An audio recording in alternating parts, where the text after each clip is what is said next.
کیا آپ یقین کریں گے کہ تقریباً 100 سال قبل یک جنبش قلم کھینچی گئی ایک لکیر نے مشرق وسطیٰ میں لاکھوں لوگوں کو ایسے تقسیم کیا کہ اس کے منفی اثرات آج بھی محسوس کیے جا رہی ہیں۔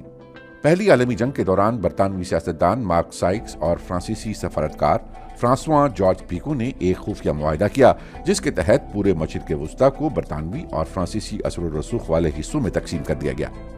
مارک سائکس نے یہ نقشہ لندن میں ہوئے ایک خفیہ اجلاس میں تخلیق کیا اور تب اس خطے کے لوگوں کو اس بارے میں کچھ نہیں بتایا گیا۔ برطانیہ اور فرانس نے اپنے مفادات تو دیکھے لیکن زمینی حقائق کو یکسر نظر انداز کر دیا۔ تقسیم کے وقت نہ جغرافیہ دیکھا گیا، نہ قومیت، نہ مذہب اور نہ ہی ڈیموگرافی۔ لیکن سوال یہ ہے کہ آخر برطانیہ اور فرانس نے ایسا کیوں کیا؟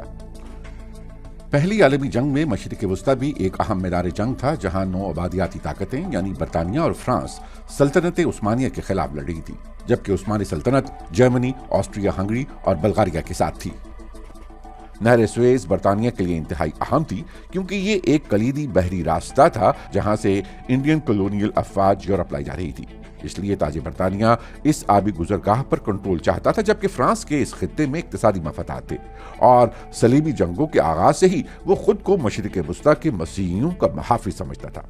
اسی سوچ کے تحت برطانیہ اور فرانس نے فیصلہ کیا کہ جنگ کے بعد بھی اس خطے پر کنٹرول رکھنا لازمی ہے، چنانچہ عرب علاقوں کو تقسیم کر دیا گیا۔ فرانس کے کنٹرول میں زون اے دے دیا گیا جبکہ زون بی برطانیہ کے زیر انتظام آیا۔ فلسطین کو بین الاقوامی کنٹرول میں رکھنے کا منصوبہ بنایا گیا۔ اگرچہ یہ معاہدہ مکمل طور پر تو نافذ نہ کیا جا سکا، لیکن دوسری عالمی جنگ کے بعد برطانیہ اور فرانس نے اس خطے کے مختلف علاقوں پر قبضہ کر لیا۔ یہ تو ظاہر ہے کہ اسی معاہدے کی وجہ سے شام اور لبنان جیسے ممالک وجود میں آئے، لیکن اس سے بھی زیادہ اہم بات یہ ہے کہ اس معاہدے نے اس سوچ کی بنیاد رکھی اور اسے تقویت بخشی کہ بیرونی طاقتیں اس خطے کی تاریخ میں ہمیشہ ہی بنیادی کردار ادا کرتی رہی ہیں۔ عرب دنیا میں سائکس پیکو کی اصطلاح آج بھی نوآبادیاتی تقسیم اور جبر کی علامت سمجھی جاتی ہے۔ اس معاہدے نے کئی جنگوں اور تنازعات کو جنم دیا، جیسا کہ ترکی، شام اور عراق میں کردوں کے مسائل، لبنان کی خانہ جنگی، سن 1990 کی گلف وار اور اسرائیل اور فلسطین کا تنازعہ۔ مارک سائکس کی طرف سے کھینچی گئی ایک لکیر کے اثرات انتہائی دور رس اور تباہ کن ثابت ہوئے۔